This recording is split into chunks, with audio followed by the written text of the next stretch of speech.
ইমানের পথে অবিচল থেকে আমার মরণ যেন হয়।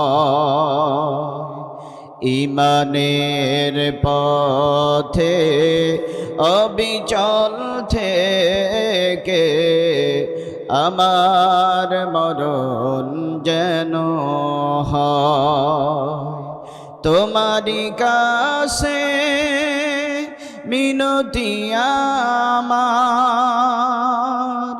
মহামহিম দয়াময়।